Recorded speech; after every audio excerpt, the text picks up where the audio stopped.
name is Mike Power. I'm a lifetime full member in Youth Apostles, and I want to talk with you a little bit about the gospel today.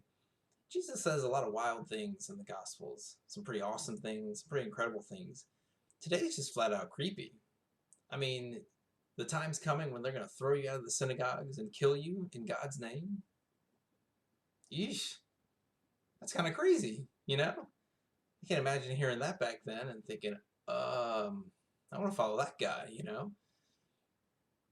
I'm sure that you've probably known someone at some point in your life who did something at least unpleasant in the name of God. Maybe not in the name explicitly, but at least thinking that they were doing God's will. Which makes you think, you know, how do we know what's really good, what's true, what's really God's will? Now, I'm not an arrogant man, and so I wanted to get some help. So I thought I'd ask some of my top consultants, starting with my 3-year-old, Matthew. How do you know what's true, Matthew?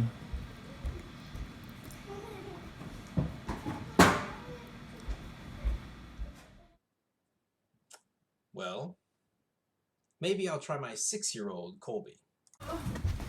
Colby, how do you know what's true? It's a hard question. Can you think of any answer? Okay. Well, if they don't know, I'm sunk here. So I think if nothing else, it helps us to consider the need for us to really form our conscience.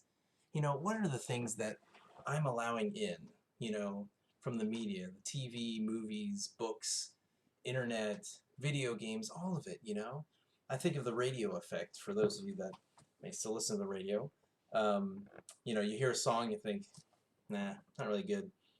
But by the 20th time you hear it, it's like, I'm kind of tapping my feet a little bit. I don't hate it. By the 50th time, it's like, wow, this is a great song. How did I not see the genius of it before? It's not hard to happen, you know, and it just takes time. And oftentimes you're not even conscious of it.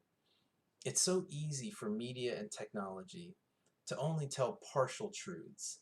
You know, you think about the relationships and the families that you see in shows that can become internalized such that we start to believe that that's how relationships can or should even be like.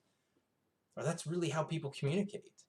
It's not conscious, right? You're not thinking about that, but often that's how the devil works, you know? It's subtle, but very real. And so do I look to these passing temporary things in the world to really know God's will in my life?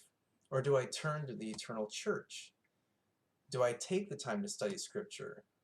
Do I take the time to pray, to understand the church's teachings, even ones that don't make sense to me, even ones that are controversial and hot button items, things that maybe conventional wisdom make them out to be these crazy old-fashioned ideas? Do I just dismiss them along with all the popular media today? Or do I take the time to ask the questions, do the research, and try to understand where the church is coming from and the context for that teaching? Do I take the time? Am I willing to take that time to form my conscience? God bless you, my brothers and sisters. And remember just how easy it is for the media and technology today to only tell partial truths.